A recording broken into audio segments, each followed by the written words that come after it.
ദൈവനാമത്തിന് മഹത്വം ഉണ്ടാകട്ടെ. നാഷണൽ അപ്പോസ്തോലിക് മീഡിയയുടെ വചനധ്യാനത്തിലേക്ക് ക്രിസ്തുയേശുവിൻ്റെ ധന്യനാമത്തിൽ ഏവർക്കും സ്നേഹവന്ദനം. ഇന്നത്തെ നമ്മുടെ ധ്യാനത്തിനായി എടുത്തിരിക്കുന്ന വാക്യം യെശയ്യാ പ്രവചനം 57:15. ഉന്നതനും ഉയർന്നിരിക്കുന്നവനും ശാശ്വതവാസിയും പരിശുദ്ധനെന്ന് നാമമുള്ളവനുമായവൻ ഇപ്രകാരം അരുളി ചെയ്യുന്നു: ഞാൻ ഉന്നതനും പരിശുദ്ധനുമായി വസിക്കുന്നു. താഴ്മയുള്ളവരുടെ മനസ്സിനും മനസ്താപമുള്ളവരുടെ ഹൃദയത്തിനും ചൈതന്യം വരുത്തുവാൻ മനസ്താപവും മനോവിനയവുമുള്ളവരോട് കൂടെയും വസിക്കുന്നു. കർത്താവിനെ കുറിച്ചുള്ള കാര്യമാണ് ഇവിടെ എഴുതിയിരിക്കുന്നത്. കർത്താവ് ആരാണ്? എങ്ങനെയുള്ള കർത്താവാണ് നമുക്കുള്ളത്? കർത്താവിൻ്റെ ഹൃദയം എന്തിൽ പ്രസാദിക്കുന്നു? എങ്ങനെയുള്ളവരെയാണ് കർത്താവിന് ഇഷ്ടമുള്ളത് എന്നുള്ള കാര്യങ്ങളൊക്കെ നമുക്ക് ഈ ഒരൊറ്റ വാക്യത്തിൽ നിന്നും മനസ്സിലാക്കാൻ സാധിക്കും. കർത്താവിൻ്റെ സ്വഭാവം. കർത്താവ് ഇവിടെ കർത്താവിനെക്കുറിച്ച് പറയുന്നത് ഉന്നതനും ഉയർന്നിരിക്കുന്നവനും ശാശ്വതവാസി എന്ന് വെച്ചാൽ എന്നേക്കും വസിക്കുന്നവൻ, എല്ലാറ്റിലും ഉയർന്നവൻ. പിന്നീടോ പരിശുദ്ധൻ എന്ന് നാമമുള്ളവൻ, ദ ഹോളി വൺ. കർത്താവ് എന്താണ് തന്നെക്കുറിച്ച് പറയുന്നത്? ഞാൻ ഉന്നതനാണ്, ഞാൻ പരിശുദ്ധനായി വസിക്കുന്നു. എന്നാൽ താഴ്മയുള്ളവരുടെ മനസ്സിനും മനസ്താപമുള്ളവരുടെ ഹൃദയത്തിനും ചൈതന്യം വരുത്തുവാൻ ഞാൻ ഇഷ്ടപ്പെടുന്നുവെന്ന്. എന്താണ് കർത്താവ് ആഗ്രഹിക്കുന്നത്? കർത്താവിനോട് വിനയത്തോടെ താഴ്മയോടെ കർത്താവിൻ്റെ സന്നിധിയിൽ വന്നു ചേരുന്നവരെയാണ് കർത്താവിന് ഇഷ്ടം. സ്നേഹം. താഴ്മയുള്ളവരുടെ മനസ്സിനും മനസ്താപമുള്ളവരുടെ ഹൃദയത്തിനും. എന്താണ് ഈ മനസ്താപം എന്ന് വെച്ചാൽ?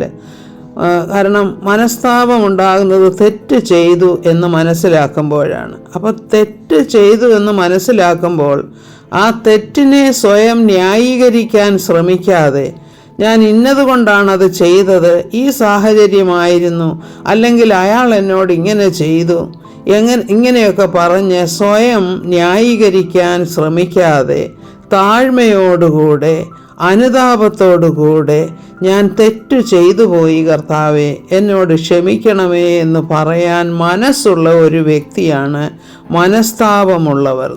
അപ്പോൾ ഈ മനസ്താപമുള്ളവരുടെ ഹൃദയത്തിന് എന്താണ്? ചൈതന്യം വരുത്തുവാൻ എന്ന് വെച്ചാൽ ആ മനസ്സിനെ, അതായത് വിഷമം വരുമ്പോൾ, ക്ഷീണം വരുമ്പോൾ മനസ്സ് മടുത്തു പോകുന്നു. എന്നാൽ കർത്താവിൻ്റെ സന്നിധിയിലേക്ക് അടുത്ത് വരുമ്പോൾ പുതുജീവൻ ലഭിക്കുന്നു, അതായത് ചൈതന്യം ലഭിക്കുന്നു. ചൈതന്യം വരുത്തുവാൻ കർത്താവ് എന്താ പറയുന്നത്? മനസ്താപവും മനോവിനയവും ഉള്ളവരോട് കൂടെയും ഞാൻ വസിക്കുന്നു. അപ്പോൾ നേരത്തെ എന്താ പറഞ്ഞത്? ഞാൻ ഉയരങ്ങളിൽ വസിക്കുന്നു, ഞാൻ പരിശുദ്ധനായി വസിക്കുന്നു. എന്നാൽ അതിന് നേരെ വിപരീതമെന്ന് തോന്നുന്ന വിധത്തിലുള്ള കാര്യമാണ് ഇവിടെ പറയുന്നത്. ഞാൻ ഉയരത്തിൽ വസിക്കുന്നുവെങ്കിലും താഴ്മയുള്ളവനെ ഞാൻ കടാക്ഷിക്കുന്നു, മനോവിനയമുള്ളവരോട് കൂടെ ഞാൻ വസിക്കുന്നു എന്നാണ് കർത്താവ് പറയുന്നത്. അപ്പോൾ ഇത് മനുഷ്യർ മനസ്സിലാക്കേണ്ടതായിട്ടുള്ള ഒരു കാര്യമാണ്. കർത്താവ് ഉന്നതനാണ്, പരിശുദ്ധനാണ്, എന്നുമെന്നുമുള്ളവനാണ്. എങ്കിൽ തന്നെയും നമ്മെ പോലെയുള്ളവർ, ബലഹീന മനുഷ്യരെ ചേർത്ത് പിടിക്കുവാൻ കർത്താവ് ആഗ്രഹിക്കുന്നു. അതായത് കർത്താവ് നമ്മുടെ ബലഹീനത അറിയാവുന്ന ഒരു കർത്താവാണ്, അല്ലാതെ ബലഹീനത അറിയാത്ത ഒരു കർത്താവല്ല നമുക്കുള്ളത്. നമുക്ക് തെറ്റ് വന്നു പോകുമ്പോൾ നാം എന്താണ് ചെയ്യേണ്ടതെന്ന് വെച്ചാൽ മനസ്താപത്തോടുകൂടെ കർത്താവിൻ്റെ സന്നിധിയിലേക്ക് അടുത്ത് ചെല്ലണം. ഇപ്പോൾ ദാവീദിനെക്കുറിച്ച് പറയുകയാണെങ്കിൽ എന്താണ് പറയുന്നത്? എൻ്റെ ഹൃദയപ്രകാരമുള്ള മനുഷ്യൻ. ദാവീദ് പാപം ചെയ്തില്ലേ? കൊലപാതകം ചെയ്തു, മറ്റ് പാപങ്ങൾ ചെയ്തു, മറ്റാരും ചെയ്യാത്ത അനേക കാര്യങ്ങൾ ചെയ്തു, മനഃപൂർവ്വമായി തന്നെ ചെയ്ത പാപങ്ങളുണ്ട്. എങ്കിൽ തന്നെയും കർത്താവ് പറയുന്നത് തൻ്റെ ഹൃദയപ്രകാരമുള്ള മനുഷ്യനാണ്. അതായത് a man according to my own heart എന്നാണ് ഇവിടെ പറയുന്നത്. And a man after my own heart who will do all my will. അതായത് എൻ്റെ ഹിതം നിവർത്തിക്കുന്നവൻ അങ്ങനെയുള്ളവനാണ്. അതായത് വിനയവും മനസ്താപവുമുള്ള ഒരു മനുഷ്യനെ മാത്രമേ കർത്താവിൻ്റെ പ്രവർത്തനങ്ങൾക്കായിട്ട് ഉപയോഗിക്കാൻ സാധ്യമാകുകയുള്ളൂ.